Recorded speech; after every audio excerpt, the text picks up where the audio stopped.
que na biso quoi. Ba chinois bazate awa. Ba malien bazate. Ba mvunzi pe bazate. Kaka bazairwa. Bana mboka. 2018. Veille à DJ Dollar l'artiste polyvalent. To lutter contre AVC. To lutter contre l'IWA. To lutter contre ba mort subite. To diminuer tout. To comment qu'on va na concurrence. AVC comme on dirait, même poulou kutu donc et ça ka bongote AVC biso tebi ay banako bomande ba père na biso kala ba kosikibota. Siko AVC comme ba jeune, ba 25 ans, ba 30 ans, un kaka moko boya 35 ans akufi na kata AVC. To zui ba renseignement na cimetière à Pantin et tondi kaka na biso. Kutu moi chance pour batu mususu bache bango na ba tombe moi grise tout ça bani so ba ke bakunda kabiso penaka no na ba couleur à tombe c'est là ba couleur nzoto na biso bango mo na cimetière à Pantin ba tombe onyosu mwindu pesa ka batu mwindu kaka mais na bende film eloko zo bomba biso eloko zo chabiso ba mort subite eloko zo chabiso ba AVC mes amis ezaka ba couple AVC na biso zo utaka na ba couple botala.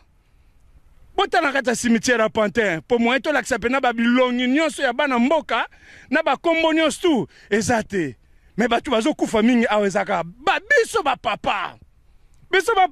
na souci ya kata ba foyer ba mama oh tanka liba lezo panzana mama benana alu atikala azwa jom susu ba mama boso solate toza bana mboka moko to uta kote moko tangu musuto tanga classe moko tangu musuto to vanda balabala moko be quartier moko be commune moko tangu musuto biso bana changu mais tozo ya kosala na mabe mais bino bozo kotikala na bomoi biso ba papa tali tozo kende biso ba papa tali to tonsi cimetière ya Pantin ba zéro comme on dirait cimetière ya Kintsuka tala ba zéro na kata cimetière ya Pantin o mona cimetière ya Mvunzi boye fo luka na cimetière à Pantin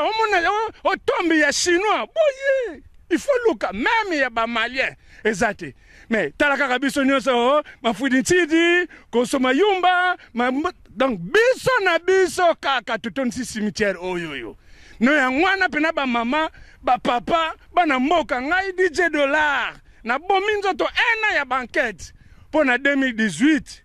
to ya ba mort subite ekita to ya AVC ekita to ya kokufa ya biso ba zero ekita ba mama mitu esalate